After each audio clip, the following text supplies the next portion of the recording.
রবের সন্তুষ্টির জন্য আপনি বের হয়ে যান। যেই রব আসমানের মালিক, যেই রব জমিনের মালিক, যেই রব আপনাকে রূহ দিয়েছেন, জান্নাত দিবেন, কি তিনি কে? ইরজি ইলা রাব্বিকি রাদিয়াতাম মারদিয়া। ওই রবের জন্য, ওই রবের খুশির জন্য, ওই রবের সন্তুষ্টির জন্য আপনি বের হয়ে আসেন। ইমানদারদেরকে বলবেন। তখন আরেকটা আয়াত আল্লাহর সাথে সংযুক্ত করে দিয়েছে। ইমানদারদের রূহ যখন বের হয়ে আসবে, আল্লাহ বলেন ফাদখুলি ফি ইবাদি। যারা ইবাদত করেছেন, ও ইমানদারেরা, ও মুত্তাকিরা, ও মুমিন ব্যক্তিরা, ইরজি, তোমাদের জানগুলো স্পষ্টভাবে বের হয়ে আসবে। ইলা রাব্বিকি রাদিয়াতাম মারদিয়া, রবের সন্তুষ্টির জন্য। ফাদখুলি ফি ইবাদি। সুবহানাল্লাহ। যারা ইবাদত করেছেন, ওয়াদখুলি জান্নাতি, তোরা জান্নাতের মধ্যে চলে যা, জান্নাতের মধ্যে চিরস্থায়ী বসবাস কর। এজন্য নামাজের আলোচনা যখন এসে যায়, ফারুক আজম যিনি অর্ধ পৃথিবীর শাসক ছিলেন, এই ফারুক আজমের বিচারের মধ্যে ভালো এবং খারাপ কখনো মিশ্রিত ছিল না। সুবহানাল্লাহ। এক বেদুনকে বিচার করে দিলেন, মুসলমানকে বিধার করে দিলেন। ফারুক আজমের সামনে কথা বলার মতো কোনো মানুষ ছিল না। এই ধরনের একটা ফারুক আজম যদি সারা বিশ্বে শাসনকর্তা হয়ে যায়, কোনো মানুষ ইসলামের বিরুদ্ধে কথা বলার মতো সাহস পেত না, ঠিক কিনা বলে? ফারুক আজমের মতো যদি ন্যায় বিচারক হয়ে যায়, শিক্ষা ব্যবস্থার নাম দিয়ে মানুষকে বানর থেকে সৃষ্টি, এই ধরনের বলার মতো জিহ্বার মধ্যে সাহস থাকতো না, ঠিক কিনা বলেন? এই জন্য কবিরা বলেছেন, বড় বড় দার্শনিকরা বলেছেন, সমাজ যদি ধ্বংস করে দিতে হয়, একটা জাতি গোষ্ঠীকে যদি ধ্বংস করে দিতে হয়, তাহলে ওই জাতির শিক্ষা ব্যবস্থা ধ্বংস করে দেন, অটোমেটিক জাতিটা ধ্বংস হয়ে যাবে, ঠিক কিনা? ওই জাতিটা ধ্বংস হয়ে যাবে। এজন্য আপনারা যখন দেখবেন 6-7 এর ছেলেরা পড়ালেখা নাই, কি পড়ালেখা করবে? ক্লাসের মধ্যে পরীক্ষা নাই, পরীক্ষার সময় গোল শাক দিয়ে বিভিন্ন রকমের গল্প গুজব করে, আসে না নাই? আপনাদের ছেলে মেয়ে পড়ে কিনা? আমি 6ষ্ঠ শ্রেণীর বই খুলে দেখলাম কিভাবে ডাল রান্না করতে হবে, কিভাবে ভাজি রান্না করতে হবে, কিভাবে দেখলাম প্র্যাকটিক্যাল নিচ্ছেন। মেয়ে একটা রাতের বেলায় শুয়ে আছেন ক্লাসের মধ্যে, ভিডিও আকারে দেখলাম স্কুলের প্র্যাকটিক্যাল। রাতের বেলায় কিভাবে বিছানার মধ্যে শুইতে হয়, কিভাবে মশারি টাকতে হয়, কিভাবে সকাল থেকে ঘুম থেকে উঠতে হয়, কিভাবে বিছানা গোছাতে হয়। আমরা তো এগুলা শিখানোর জন্য আমাদের বাচ্চাদেরকে স্কুলের মধ্যে দিই নাই, ঠিক কিনা বলেন? আমরা শিক্ষা অর্জন করার জন্য দিলাম কিভাবে মুরব্বীদের সম্মান করতে হয়, কিভাবে মা বাবার প্রতি ছেলেদের কর্তব্যটা আদায় করতে হয়, কিভাবে সমাজের মধ্যে সুন্দর আচরণটা করলে সমাজ সুন্দর হয়, কিভাবে নিজে ভালো মন্দ পার্থক্য করতে পারবে, এমন জ্ঞান অর্জন করার জন্য যে জ্ঞানের মাধ্যমে সমাজের মধ্যে শান্তি প্রতিষ্ঠা হবে। এখন স্কুলের মধ্যে সুদের অঙ্ক শিখাই কিনা? এটা কি আমাদের ইসলাম ধর্ম আসেনি? সুদের অঙ্ক আছে না? ইসলাম ধর্মের মধ্যে না। 1 লাখ টাকা হয়েছেন, কিভাবে ওখান থেকে যাকাত দিতে হয় ইসলাম শিক্ষা দিয়েছেন। এখন আপনাদের শিক্ষা ব্যবস্থা শিক্ষা দিয়েছেন, 1 লাখ টাকা হয়েছে, ওগুলো ফাঁসের বাড়ির মধ্যে সুদে লাগাই 30,000 টাকা তুমি পকেটের মধ্যে নাও, আছে না নাই? এটা আমাদের শিক্ষা ব্যবস্থা। আমাদের সিলেবাসের মধ্যে কিভাবে যাকাত দিতে হবে এই সিলেবাস নাই। আমাদের শিক্ষা ব্যবস্থার মধ্যে কিভাবে 1 লাখ টাকা থেকে 30,000 টাকা সুদ নেওয়া যায় এটার অঙ্ক করা হয়। আরো দেখলাম স্কুলের অ্যাসাইনমেন্টের মধ্যে কুকুর কত ধরনের আছে। বাংলাদেশের কুকুর দেখতে কেমন, ইন্ডিয়ার কুকুর দেখতে কেমন, শ্রীলঙ্কার কুকুর দেখতে কেমন, ওগুলা ফিন করে করে রঙিন কাপড়ের কাগজের মধ্যে অ্যাসাইনমেন্ট জমা দিতে হয়। আমি ভাগ্যক্রম ওইদিকে কম্পিউটার দোকান, আপনাদের ভাষায় কম্পিউটার দোকান, খোঁজ খবর নিয়ে দেখি এই যে কম্পিউটার দোকান একটা আছে, একটা কাজে আমি গিয়েছিলাম, দেখতেছি একজন মা ছেলেকে নিয়ে আসলো অ্যাসাইনমেন্ট দেওয়ার জন্য। তোই আমি বসে আছি, দেখতেছি কুকুরের ছবি, আজকে এগুলো কি কিনলে, অথচ স্কুলের অ্যাসাইনমেন্ট, এগুলো কি হয়তো মনে ভুল আছে না? আবার ক্লাস 9 মধ্যে গেলাম, ক্লাস 9 বাংলা বই খুলে দেখবেন, বাংলা বইয়ের মধ্যে নাস্তিকরা কি নাস্তিকবাদী ঢুকাই দিয়েছেন। এখানে একটা দেখলাম মানুষ মোহাম্মদ, মানুষ মোহাম্মদের কি আছে, বলছে যে তোমরা যে মোহাম্মদের পূজা করিতে, নাউজুবিল্লাহ বলেন, আমরা কি মোহাম্মদের পূজা করি? এটা যেই দলের হোক না কেন, সবাই তো এই কথাটা সহ্য করতে পারবে না। আমরা মোহাম্মদের পূজা করব কেন? আমরা তো মুহাম্মদুর রাসূলুল্লাহকে অনুসরণ করি, কথা বলেন ঠিক কিনা? আমরা পূজা করব কেন? আমরা তো তুলতে তুলতে নবীকে আমরা আল্লাহ পর্যন্ত নিয়ে যাচ্ছি না, আমরা আমার নবীকে অনুসরণ করতেছি, কারণ কোরআনের মধ্যে আল্লাহ জানিয়ে দিয়েছেন উসওয়াতুন হাসানা, আমার নবীর মধ্যে হাসানা নাই। এরা বলতেছে তোমরা যে মুহাম্মদের পূজা করিতে, মুহাম্মদের পূজা করতে তোমরা ধরে নাও মুহাম্মদ মরে গিয়েছেন। তাহলে এই শিক্ষা ব্যবস্থা আমরা চাই না। অনতি বিলম্বে সপ্তম শ্রেণী এবং ষষ্ঠ শ্রেণীর শিক্ষা ব্যবস্থার মধ্যে যে বই দেওয়া হয়েছে, এই বইয়ের পড়াগুলো বাদ দেওয়া হোক, ঠিক কিনা বলেন? এগুলো এখানে বলতেছি কারণ মিডিয়ার মধ্যেও যাবে এবং এখানেও এরকম আছে, যাও আর না যাও, আমার কথা হলো বলেই যেতে হবে। এখন একজন মায়ের আমি আপত্তি শুনলাম, বললেন হুজুর যে স্কুলের মধ্যে এসব বন্ধু হই ফ্যাম শিখায়, ক্লাসের মধ্যে ফাট দিয়েছে এসব বন্ধু হই ফ্যাম শিখায়, আমি কি স্কুলের মধ্যে আমার ছেলে মেয়েকে ফ্যাম শিখানোর জন্য দিলাম? আপনারা বলতে হুজুর এই মসজিদের নিয়ে কোনো দরকার কি?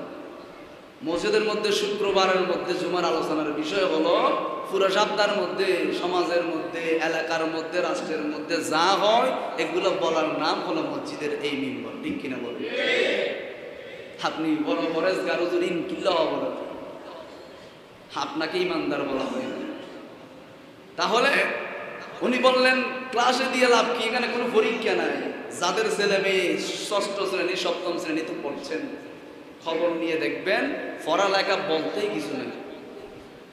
আমি কি ছেলে মেয়ের সাথে বন্ধু করার জন্য স্কুলে ভর্তি হলাম, নাকি ভালো মন্দ পার্থক্য? আমার নবী বলেন তোমরা প্রয়োজনে চীন দেশের মধ্যে যাও, যে দেশটা খুবই অশ্লীলতায় ছেড়ে গিয়েছেন, যদি অর্জন করতে হয় এলম শিক্ষা অর্জন করতে হয়, ওই দেশের মধ্যেও যাও শিক্ষা অর্জন করার জন্য। এই শিক্ষা নয় যে শিক্ষার মাধ্যমে যে বইগুলো খুলে দেখবেন, দেখবেন যে উলঙ্গ বেহায়াপনা, প্রতিটা পৃষ্ঠায় পৃষ্ঠায়। ভালো কথা স্কুলে দিচ্ছেন, মাদ্রাসায় দেওয়ার দরকার কি? পূজা কিভাবে করতে হবে মন্দিরের ছবি মাদ্রাসায় দেওয়ার দরকার কি? ঠিক কিনা বলেন না? মাদ্রাসায় এগুলোর কাজ কি? স্কুলে দিচ্ছেন কারণ ওখানে অন্য জাতির মানুষ থাকতে পারে, অন্য ধর্মের মানুষ থাকতে পারে, মাদ্রাসায় এগুলোর কাজ কি? এই মন্দিরের ছবি, উলঙ্গ ছবি, বানর থেকে মানুষের সৃষ্টি, এই জিনিসগুলো অবশ্যই পরিত্যাগ করতে হবে, ঠিক কিনা বলেন?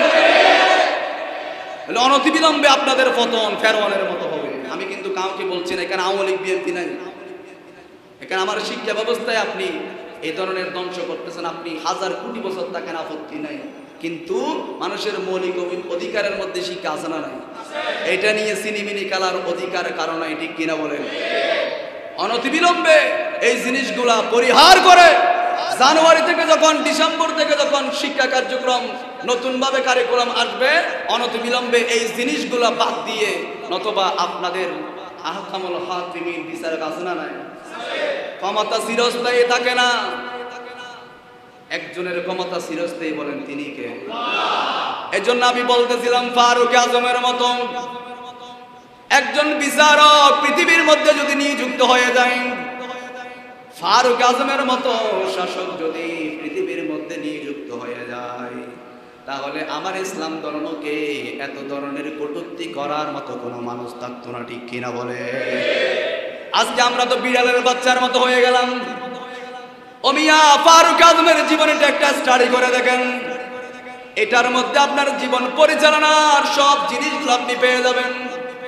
যেই ফারুক আজমের দরবারের মধ্যে নামদারি মুসলমানেরা বিচার দিয়ে ফারুক আজমের দরবারের মধ্যে এসেছেন, মুসলমানের আপত্তি হলো মুহাম্মদুর রাসূলুল্লাহ সাল্লাল্লাহু আলাইহি ওয়াসাল্লাম বিচার করেছেন, আমার নবীজি বিচার করেছেন, মুসলমানের এটা পক্ষ, বিপক্ষ গিয়েছেন, সেজন্য তার মনোগত হলো না।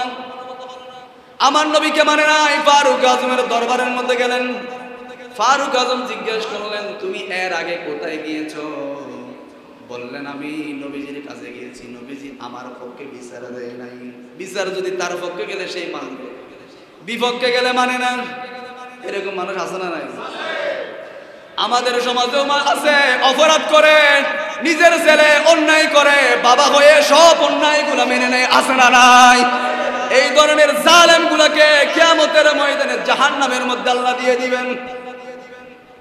ফারুক আজম বললেন, আমার নবীজি বিচার করেছেন, যেই নবীর উপর কোনো নবী নাই, যেই নবীর মতো কেউ নাই, যেই নবীকে রব্বুল আলামিন আল আমিন বানিয়ে পাঠিয়েছেন, রহমাতুল লিল আলামিন বানিয়ে যিনি পাঠিয়েছেন, বলেন তিনি কে? উনি বললেন, আমি তো বিচার করব না। ঘরের মধ্যে বের হয়ে, ঘরের মধ্যে গেলেন। ঘর থেকে বের হয়ে নঙ্গা তরবারি নিয়ে মুসলমান নামক মুনাফিকের গর্দানটা, মাথাটা উড়িয়ে দিয়েছেন। সুবহানাল্লাহ। আর ওই হাদিস শরীফটা বললেন, মান সাব্বা নবিয়ান ফাকতুলুহু, যেই ব্যক্তি নবীর আগে আগে যায়, ওই ব্যক্তির জন্য একটাই বিচার হলো, তার শরীর থেকে মাথাটা উচ্ছেদ করে দিতে হবে। সুবহানাল্লাহ। এটাই হলো ফারুক আজমের রায়। ওই ফারুক আজম যখন বিচারটা করলেন, যখন বিরুদ্ধে গেলেন, একজন ইহুদির বিরুদ্ধে গেলেন, ওই ইহুদির নাম হলো আবু লুলু। ওই ব্যক্তিটা বললেন, ফারুক আজমের সামনে যাওয়ার মতো কোন আমার সাহস নাই, একটা মাত্র সময় আছে। ফারুক আজম যখন নামাজের মধ্যে দাঁড়িয়ে যায়, ওই সময় দুনিয়ার হুঁশ থাকে না, একজনের জন্য দিওয়ানা হয়ে যায়, বলেন তিনি কে? ওই রবের জন্য দিওয়ানা হয়ে যায়। আমি ওই সময় ফারুক আজমকে কতল করার জন্য যাব। ওই আবু লুলু দুই মাথা ছুরি নিয়ে ফারুক আজম যখন নামাজের নিয়ত করলেন, আল্লাহু আকবার, হাজার হাজার সাহাবায়ে কেরাম পিছনে লাইন ধরে দাঁড়িয়ে গিয়েছেন। আল্লাহু আকবার যখন নিয়ত বাঁধলেন, আবু লুলু পিছন দিক থেকে আসলেন। দেখবেন মুনাফিকরা সামনে আসার সাহস পায় না, পিছন দিক থেকে আক্রমণ করে, ঠিক কিনা বলেন? মুনাফিকরা পিছন দিক থেকে এসে আক্রমণ করে। নামাজের মধ্যে যখন দাঁড়ালেন, উনি নামাজের পিছনের কাতার থেকে আস্তে আস্তে ফাঁক করে করে সামনের মধ্যে গেলেন। ফারুক আজমকে ছুরি দিয়ে আঘাত করতে করতে ওখানেই ফারুক আজম বেহুশ হয়ে পড়ে গেলেন। ওখানেই বেহুশ হয়ে পড়ে গেলেন। যাওয়ার সময় ডানে বামে ছুরি দিয়ে আঘাত করছেন। জায়গার মধ্যে 6 জন সাহাবী ইন্তেকাল করে শহীদের মর্যাদা লাভ করে হয়েছে। সুবহানাল্লাহ। 12-13 জন সাহাবায়ে কেরাম আহত হয়েছেন। নামাজ আরেকজনে শেষ করেছেন অল্প সূরা দিয়ে। এজন্য যারা ইমাম সাহেব হয়ে যান, আপনাদের জন্য মেসেজ হলো, আপনার পিছনে রোগী নামাজ পড়বে, আপনার পিছনে অসুস্থ মানুষ নামাজ পড়বে, লম্বা লম্বা সূরা দিয়ে নামাজ আপনি আদায় করবেন না। ছোট ছোট সূরা দিয়ে নামাজগুলো শেষ করার জন্য নবীজি নির্দেশ দিয়েছেন। ফারুক আজম এখান থেকে আমাদের জন্য মেসেজ দিয়েছেন। আমি যখন ইন্তেকাল করার জন্য যখন সম্মুখীন হয়ে গেলাম, আমি যখন মসজিদে নববী শরীফের মধ্যে লুটিয়ে পড়লাম, রক্তাক্ত হয়ে গেল, আমার সাহাবায়ে কেরাম চিৎকার করে নাই, চেঁচামেচি করে নাই। আরেকজন এসে অল্প কিছু সূরা দিয়ে নামাজটা আদায় করার পর আমার চারিদিকে ঘিরে ফেললেন। দেখতেছেন মসজিদে নববী শরীফের মধ্যে, মসজিদের মধ্যে রক্তে রঞ্জিত হয়ে গেলেন। এখনো হুঁশ ফিরতেছে না।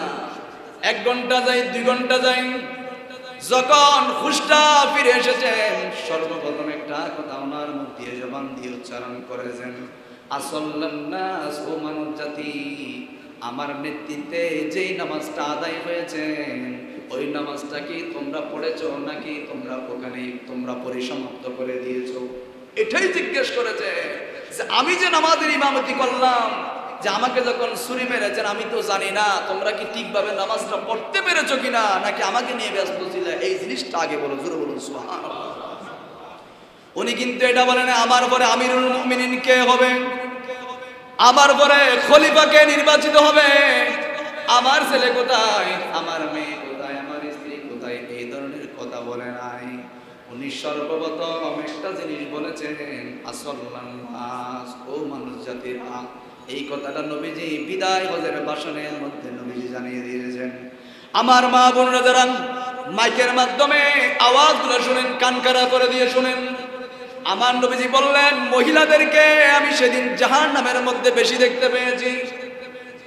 যেদিন বিদায় হজের ভাষণের মধ্যে রহমতুল লিল আলামিন যখন ভাষণ দিচ্ছিলেন, অসংখ্য মহিলারা সেই ভাষণের মধ্যে উপস্থিত ছিলেন, সাহাবায়ে কিরাম উপস্থিত ছিলেন।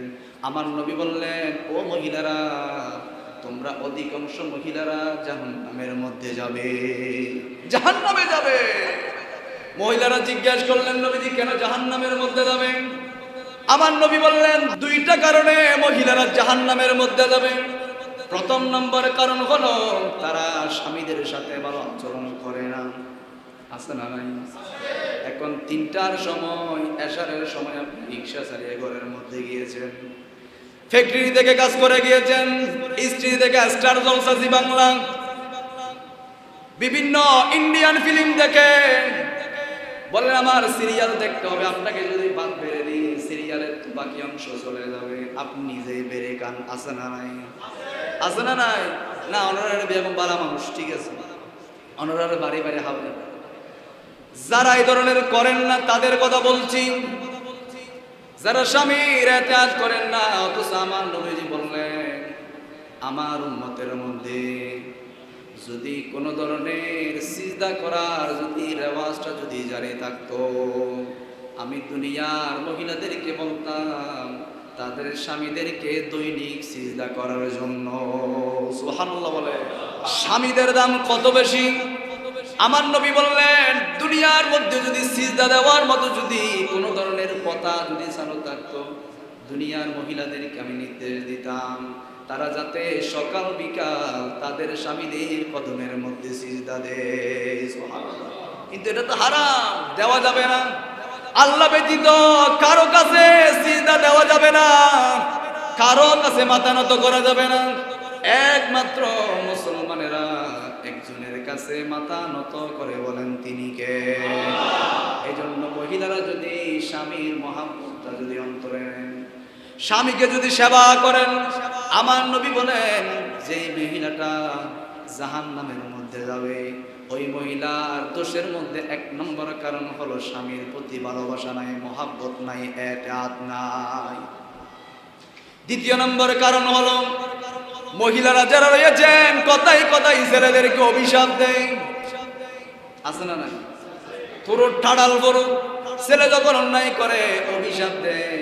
এই অভিশাপের কারণে অধিকাংশ মহিলাদেরকে নবীজি জাহান্নামের মধ্যে দেখতে পেয়েছে।